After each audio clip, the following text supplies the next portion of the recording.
প্রথম আমি জাহিলিয়াতের ঘটনাটা শোনাই। তবে এই গজলটা আমি যখন গাইব, কথা দিলাম আমার মায়েরা যারা আছেন এই গজলটা অ্যাকচুয়ালি তাদের জন্য, তারপরেও যারা বাপ মা হয়েছেন তাদের শুনতে হবে। যদি অন্তর দিয়ে এই গজলটা শোনা যায়, এক ফোঁটা হলেও চোখ থেকে পানি পড়বেই, এতটা আশা করতে পারি। গজলটা কি? আল্লাহ রসুল নারীদের সম্মানকে কোথায় রেখেছে জানেন? জাহিলিয়াত যুগ বলে একটা যুগ ছিল নবীর জামানায়। জাহিলিয়াত যুগ বলে একটা যুগ ছিল আরবে, যে যুগের মানুষ কোনটা ভালো কোনটা মন্দ সেটা বোঝার ক্ষমতা ছিল না। যে যুগের মানুষ খুনোখুনি, হানাহানি, কাটাকাটি, মারামারি, ব্যভিচারী, আজকের যত খারাপ কাজ, কুকাজ, প্রত্যেকটা কাজে লিপ্ত থাকতো মানুষ। বিশেষ করে নারীদের কোনো সম্মান ছিল না সেই যুগে। আমার মায়েরা, আমার বোনেরা, সেই যুগে তাদের কোনো অস্তিত্ব ছিল না, কোনো সম্মান ছিল না। বাড়িতে যদি কোনো কন্যা সন্তান জন্ম নিত, নিজের মা ওই বাচ্চা ভূমিষ্ঠ হবার সাথে সাথে গলা টিপে আতুর ঘরের মধ্যে হত্যা করে ফেলতো। শুধু তাই নয়, মেয়ে যদি আস্তে আস্তে বড় হয়ে যেত, তখনকার লোকেরা বিদেশে কাজ করতো আর কি, বিদেশ থেকে বাড়ি এসে দেখবে মেয়ে বড় হয়ে গেছে, ওই বাপ ছলে বলে কৌশলে সেই মেয়েকে গর্ত খুঁড়ে জ্যান্ত কবর দিত। এই রকম ছিল সেই যুগ নবীর জামানায়। ভালো করে শুনবেন গজলটা, খারাপ লাগলে চলে যাবেন, আপত্তি নেই, তবে মন দিয়ে শুনে দেখেন মেয়েদের সম্মান কোথায়, শেষে আপনাদেরকে বলবো। সেই জামানায় মেয়েদের সম্মান ছিল না। আমার নবীর কাছে একজন সাহাবা এলো, ইয়া রাসূলুল্লাহ, ইয়া হাবিবাল্লাহ, আমি জীবনে বহুত বড় একটা ভুল করেছি, আমার ভুলের কি কোনো ক্ষমা হবে? আমার নবী পাক বলেন, এই সাহাবা, আমার আল্লাহ হচ্ছে দয়ালু দাতা, তুমি কত ভুল করবে, আমার আল্লাহ সব ক্ষমা করে দেবে। বলি, ইয়া রাসূলুল্লাহ, ইয়া হাবিবাল্লাহ, আমি যে ভুলটা করেছি সেই ভুলটা ক্ষমা পাওয়ার যোগ্য নয়। কি ভুল করেছো? তখন সাহাবা বলছে, ইয়া রাসূলুল্লাহ, ইয়া হাবিবাল্লাহ, আল্লাহ পাক আল্লাহ তাআলা আমাকে বড় ভালোবেসে একটা কন্যা সন্তান দিয়েছিল ফুলের মতো। ইয়া রাসূলুল্লাহ, আমি শয়তানের ধোকায় পড়ে আজকের সেই যুগে, আমি তো তখন মুসলিম হয়নি, সাহাবা হয়নি, তো আজকের আমি আমার রাগের চোটে আমি আমার নিজের কন্যা সন্তানকে জ্যান্ত কবর দিয়েছি, মাটি খুঁড়ে নিজে হাতে করে। ইয়া রাসূলুল্লাহ, এই ক্ষমা কি কখনো আমার হবে? আমার নবী পাক সেদিন এত কান্না কেঁদেছিল, আমার নবী পাক কাঁদতে কাঁদতে দাড়ি মোবারক ভিজে, নবীর পিরহান মোবারকখানা পুরো ভিজে গেছিল, এত কান্না কেঁদেছিল। কেমন বাপ তুমি, যে তুমি নিজের মেয়েকে আজকের নিজেই জ্যান্ত কবর দিচ্ছ? কি করে পারো তোমরা? এই হলো ঘটনা। একটু শুনে দেখেন কিভাবে মেয়েটাকে কবর দেওয়া হয়েছে, কিভাবে নিজের বাপ সেই মেয়েটাকে জ্যান্ত কবর দিয়েছে। একটু মন দিয়ে শুনুন। ভোকাল বাড়াও, ভোকাল বাড়াও, ইনিয়ার বাড়াও, খুব মনোযোগ দিয়ে শুনবেন। কবি লিখছে, আরবের বুকে জাহিলিয়াত যুগে, আরবের বুকে জাহিলিয়াত যুগে সুখ শান্তি নারী সম্মান বলে কিছুই ছিল না। কি বলবো সে যুগের ঘটনা, কি বলবো সে যুগের ঘটনা। আরবের বুকে জাহিলিয়াত যুগে, আরবের বুকে জাহিলিয়াত যুগে সুখ শান্তি নারী সম্মান বলে কিছুই ছিল না। কি বলবো সে যুগের ঘটনা, কি বলবো সে যুগের ঘটনা। এক মানব প্রিয় নবীকে শোনা,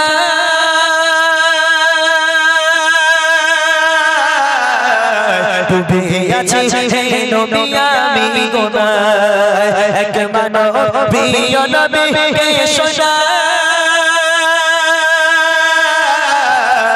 ডুবে আছি হে নবী আমি গুনাহ। কি হবে আমার উপায় বলেন হে নবী আমার, কি হবে আমার উপায় বলেন হে নবী আমার। পাবো কি ক্ষমা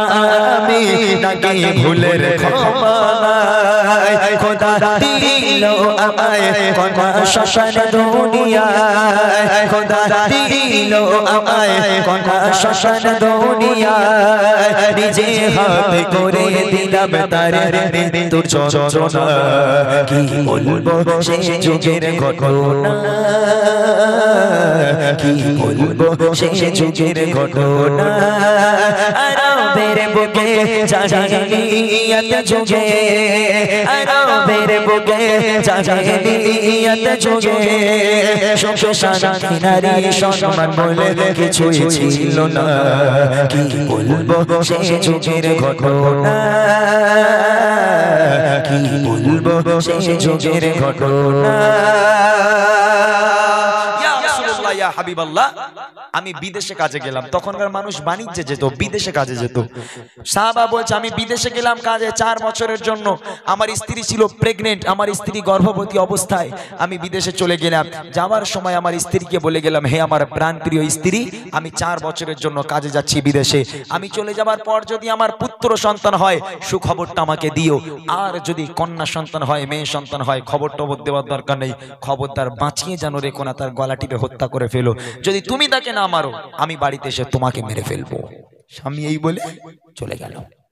1 সপ্তাহ 2 সপ্তাহ হতে না হতেই ওই মা একটা সন্তান জন্ম দিল কন্যা সন্তান যেখানে বাঘের ভয় সেখানে সন্ধে হয় কন্যা সন্তান জন্ম দিল মা বাচ্চাকে জন্ম দেওয়ার পর হাতে নিয়ে দেখছে ফুলের মতো যেন একেবারে আসমান থেকে হুর নেমে এসেছে একেবারে ফুলটুসির মতো লাল টুকটুকে একটা বাচ্চা নিজের মা যে মা 10 মাস পেটে ধরে সেই মা কখনো কি গলা টিপে হত্যা করতে পারে ওই মা বাচ্চার দিকে তাকায় আর অঝর নয় রে কাঁদি আল্লাহ আমি আমার সন্তানকে কেমন করে মারবো আল্লাহ আমার স্বামী তো বলে গেল যদি বাচ্চাকে বাঁচিয়ে রাখি আমাকে বাঁচিয়ে রাখবেন আল্লাহ তুমি বলে দাও আমি এখন কি করব তখন মা একটা বুদ্ধি খাটালো মেয়েদের মাথায় যখন তখন একটু বুদ্ধি আসে তো সেই বুদ্ধি খাটিয়ে মনে মনে করছে যাক আমার স্বামী 4 বছর বাড়ি আসবে না এখন এই 4 বছর যদি মেয়েটাকে গোপন রাখা যায় মেয়েটাকে আমি মারবো না আর কাউকে জানাবো না যে আমার কন্যা হয়েছে মেয়েটাকে আস্তে আস্তে গোপনে গোপনে যদি বড় করি মেয়ে 4 বছর হয়ে যাবে বড় হয়ে যাবে বাপ বাড়ি আসবে যখন মেয়ে আব্বা আব্বা বলে ডাকবে বাপ এমনি ভুলে যাবে মারার কথা এই প্ল্যান করে বাপ মা কাউকে জানালো না আস্তে আস্তে আস্তে আস্তে মেয়েটাকে বড় করতে লাগলো এইবার দেখেন স্বামী চলে গেল কাজে বিদেশে জন্ম দিল এক সন্তান কন্যা বেশে মা ভাবে ও গো মা ভাবে বাড়িতে তার পিতা নাই লালন পালন করব মায়া মমতা বাবাকে মামা জানিয়ে মেয়েকে বড় করে বাবাকে মামা জানিয়ে মেয়েকে বড় করে বেড়ে ওঠে কন্যা তখন 4 বছর পার করে খেলেছে কচি শিশু হেসে খেলে আঙিনা খেলেছে কচি শিশু হেসে খেলে আঙিনা মা ভয়ে মরে স্বামী এলে বাঁচিয়ে রাখবে না কি বলবো সেই যুগের ঘটনা কি বলবো সেই যুগের ঘটনা 4 বছর বয়স হয়ে গেল মেয়েটা উঠানে খেলা করছে হাসছে খেলছে দৌড়দৌড়ি করছে 4 বছর পর এমত অবস্থায় সেই বিদেশের বাপ বাড়ি এসে হাজির এখন বিদেশের বাপ যেই ঘরের উঠানে যেই গেট রয়েছে গেটে যেই পা রেখেছে রাখার সাথে সাথে দেখছে একটা বাচ্চা মেয়ে ফুলের মতো দেখতে দৌড়দৌড়ি করছে হাসছে খেলা করছে তখন তার মাথায় বাজ পড়ে গেল এ কি আমার বাড়িতে মেয়ে এ মেয়ে কার আমার বাড়িতে মেয়ে কেন বাপ অনেকক্ষণ থেকে ভাবছে হঠাৎ করে ওই মেয়েটা বাপকে দেখেছে বাপকে দেখার পর এক দৌড় দিয়ে আব্বা আব্বা বলতে বলতে বলতে বলতে বাপকে জড়িয়ে ধরেছে ধরার পর বলছে আব্বা আব্বা আপনি আমাকে চিনতে পারছেন আমি আপনার মেয়ে মায়ের মুখে আপনার কত কথা শুনেছি আব্বা আব্বা আমার কথা কি একবারও মনে পড়েনি 4 বছর পর আপনি এসেছেন আব্বা আব্বা আমি আপনার মেয়ে যেই বলেছে আমি আপনার মেয়ে বাপের মাথা গেল খোঁচে মেয়েকে এক ঝটকা দিয়ে সরিয়ে দিয়ে বাপ দরদর করে ঘরের মধ্যে চলে গেল স্ত্রীর সঙ্গে কথা হলো না মেয়ের সঙ্গে কথা হলো না বাপ রেগে আগুন মেয়ে দেখলে যেন বাপের ঘাড়ে বাজ পড়ে ওই সময় মেয়ের উপরে এত রাগ হচ্ছে বলে মেয়েকে ছুঁড়ে ফেলে দিয়েছে দিয়ে ঘরের মধ্যে ঢুকে গেল স্ত্রীর সঙ্গে কথা বললো না আগে দেখেন কি হয়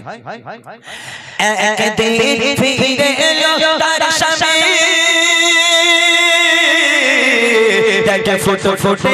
কন্যা শ্বশুর তার বাড়ি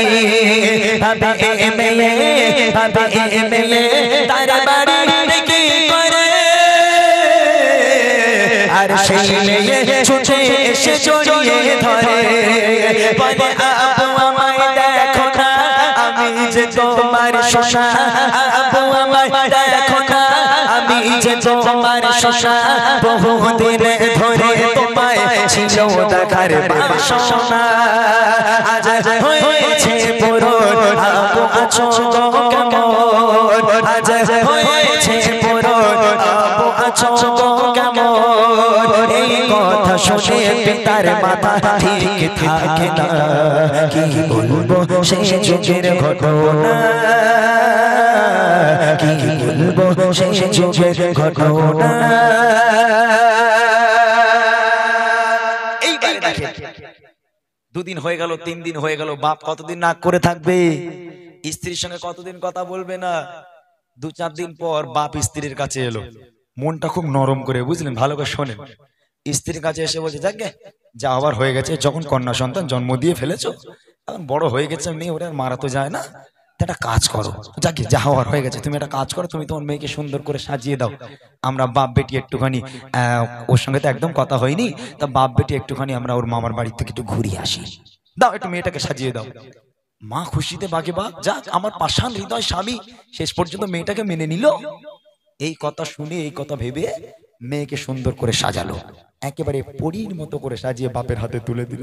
যাও মা তোমার আব্বুজির সঙ্গে ঘুরে এসো বাপের সঙ্গে চলেছে মরুর পথের উপর দিয়ে খড়খড়ে রৌদ্দুর একেবারে টানা রোদের উপর থেকে মরুর বালুর উপর থেকে আজকের বাপের সঙ্গে হেঁটে হেঁটে যায় ওই যে হাঁটা শুরু করেছে পথের পর পথ বালির উপর থেকে হেঁটে যায় গন্তব্য আর আসে না আহা কিছু দূর গিয়ে মেয়ে এক জায়গায় দাঁড়িয়ে বলছে আব্বা আব্বা আমি আর যেতে পারবো না আব্বা আব্বা আর হাঁটার ক্ষমতা নেই আব্বা পা দিয়ে রক্ত ঝরা শুরু হয়ে গেছে গরম বালুর উপর থেকে আব্বা আব্বা আমি আর হাঁটতে পারবো না পিপাসায় কলিজাটা ফেটে যায় আব্বা আব্বা একটু পানি দেন আব্বা একটুখানি পানি আমাকে খেতে দেন নইলে আপনার কলিজার টুকরা মেয়ে আব্বা আর বাঁচবে না আব্বা পিপাসায় কলিজাটা ফেটে যাচ্ছে আব্বা একটু পানি দেন বাপ মেয়ের দিকে আর তাকায়ও না মেয়ের আর কোনো কথা শোনে না হাত ধরে টানতে টানতে মরুর বালুর উপর থেকে নিয়ে যায় মেয়ে আব্বা আব্বা বলে কাঁদে আব্বা একটুখানি পানির ব্যবস্থা করে দেন আব্বা আব্বা আর হাঁটতে পারি না আব্বা একটু পানি আমাকে ব্যবস্থা করে দেন বাপ মেয়ের আর কোনো কথা শুনতে রাজি নয় এবার দেখেন কবি লিখছে রবানা ও গো রবানা হয়ে যায় বাপ মেয়ে আনন্দে চলে মেয়ে তার বাপ পেয়ে মরুর বালুর উপর দিয়ে হেঁটে যায় আব্বু বলো আমরা যাচ্ছি কোথায় আমি চলতে আর পারি না পিপাসায় কলিজা খানা চলতে আমি পারি না পিপাসায় কলিজা খানা ফেটে যায় আব্বু আমায় পানি নিয়ে চলো না কি পাশার হৃদয় তার শোনে না কথা কি পাশার হৃদয় তার শোনে না কথা আবু আবু বলে কাঁদে মেয়ে ফিরেও দেখে না কি বলবো শেষ যুগের ঘটনা কি বলবো শেষ যুগের ঘটনা বেশ কিছু দূর চলে গেল মেয়েটার হাত ছেড়ে দিল বাপ মেয়েটা এক জায়গায় দাঁড়িয়ে আছে পিপাসায় কাতরাচ্ছে মেয়ে এক জায়গায় দাঁড়িয়ে বাপ হাত ছেড়ে এবার একা একা কিছু দূর বাপ চলে গেল বেশ কিছু দূর মেয়ের থেকে দূরে চলে গেল মেয়ে দূর থেকে দেখছে তার বাপ দূরে গিয়ে কিছু না একটা কাজ করছে তখন মেয়ের মনে একটু সান্ত্বনা ভাবে এলো ও তাহলে আমার আব্বা হয়তো কাজের জন্য এসেছে তাই আমাকে নিয়ে এসেছে মেয়ে দূর থেকে দেখছে তার বাপ এরকম কিছু যেন সরাতে ভিতরে ঢুকে গেল গর্তে নামলো বাপ মেয়ে দূর থেকে দেখছে যে একটা গর্ত করা হলো বাপ গর্তের মধ্যে নেমেছে মেয়ে দূর থেকে দেখছে আব্বা গর্ত খুঁড়ছে আর খালি কপালের ঘাম মুছে আব্বা খালি কপালের ঘাম মুছে মেয়ে দূর থেকে দেখতে পাচ্ছে তার বাপের কপালে মুখে হাত দিয়ে সারা শরীরে খালি ঘাম টুপিয়ে পড়ে কলিজার টুকরা মেয়ে তো মেয়েরা বাপের প্রতি একটু আসক্ত বেশি হয় একটু মোহাব্বত বেশি হয় মেয়ে বাপের ঘাম সহ্য করতে না পেরে ওখান থেকে এক দৌড় গিয়ে ছুটে গিয়ে মেয়ে নিজের জামা দিয়ে বাপের মাথার ঘামটা মুছে দেয় মুখের ঘামটা মুছে দেয় আব্বা তোমার কষ্ট হচ্ছে আব্বা বলে মেয়ের ঘাম মুছে বাপের ঘামটা মেয়ে মুছে আর ওই বাপ ওই মেয়েকে পুঁতবে বলে গাড্ডা করে আহা মেয়ে বাপের ঘাম সহ্য করতে পারে না বাপের ঘাম মুছছে নিজের জামা দিয়ে আর ওই বাপ মেয়েটাকে গাড্ডায় গর্ত খুঁজছে মেয়েটাকে কবর দেবে বলে এক মানুষ সমান গর্ত খোঁড়া হয়ে গেল এইবার বাপ কবর মানে গর্ত থেকে উপরে উঠলো, উঠে এবার মেয়েকে মারতে লেগে গেল। এত মার মারি, এত মার মারি, মেয়েটা চিৎকার করে, আব্বা আব্বা আপনি আমাকে মারছেন কেন আব্বা, আব্বা আমি কি দোষ করেছি আব্বা আপনি আমাকে মারেন কেন আব্বা। বাপের মুখে কোনো কথা নেই, শুধু হাতে মার লেগে আছে। এত মার মারে, এত মার মারি, মেয়েটাকে রক্তাক্ত করে দিল।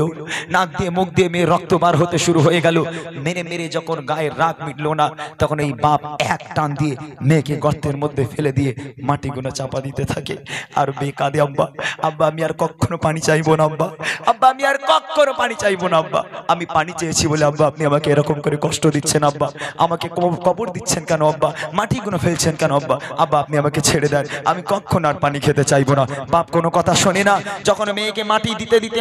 দিতে গলা পর্যন্ত মাটি দেওয়া হয়ে গেল, এই গলা পর্যন্ত মাটির নিচে, আর ফুলের মতো চাঁদের মতো মুখটা মাটির উপরে ভেসে আছে।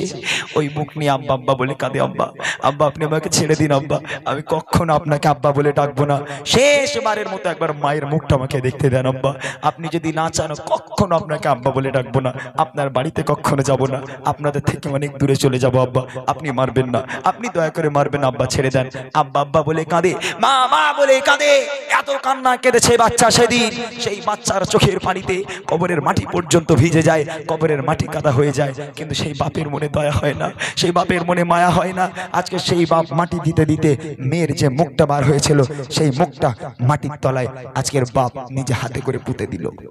আহা, সেই মেয়ে, বাচ্চা মেয়ে কি বোঝে, আজকে নিজের বাপটাকে এইভাবে কবর দিল। তাই কবি বলছে, মেয়েকে একা ফেলে তার পিতা করেছে মাটি না বলে কোনো কথা, মেয়ে তার ও গো মেয়ে তার পিতার ঘাম মুছে যায়, আরে আপন মনে পিতা মাটি খুঁড়ে যায়, এক মানুষ মাটি খুঁড়ে পিতা মেয়ের হাত ধরে, এক মানুষ মাটি খুঁড়ে পিতা মেয়ের হাত ধরে, টেনে টেনে দিল ঠেলে মেয়ে যায় গর্তে পড়ে, কাঁদে কচি সোনা আপু আমায় মেরো না, কাঁদে কচি সোনা আপু আমায় মেরো না,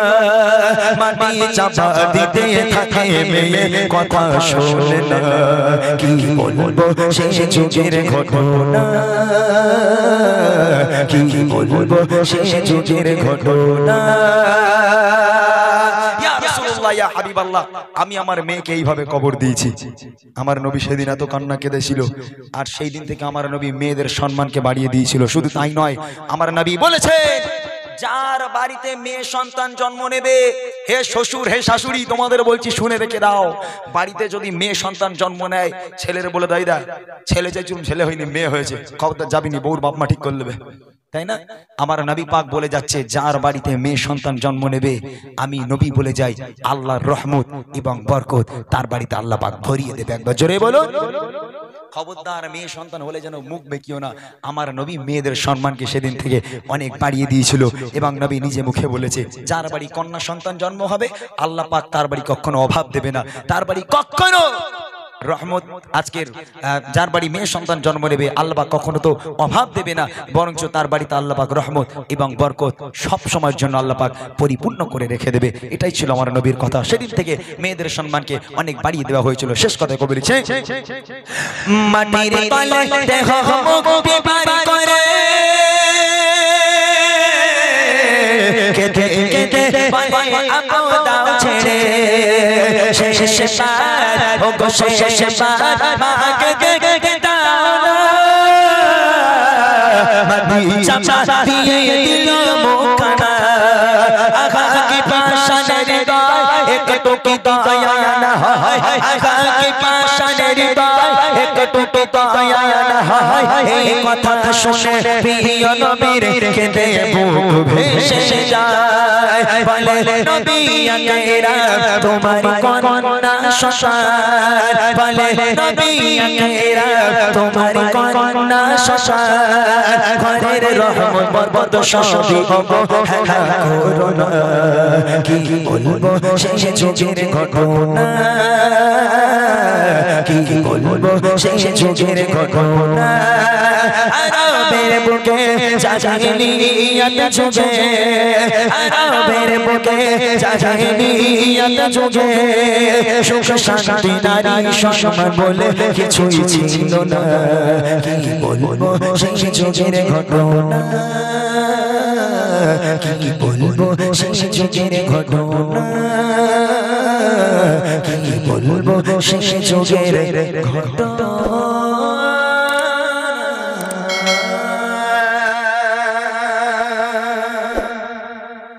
মাশাআল্লাহ শুনলেন সেই জাইলিয়াতের যুগের একটি ঘটনা ইমরান ভাই শোনালেন আরেকটি কালাম শোনাবেন।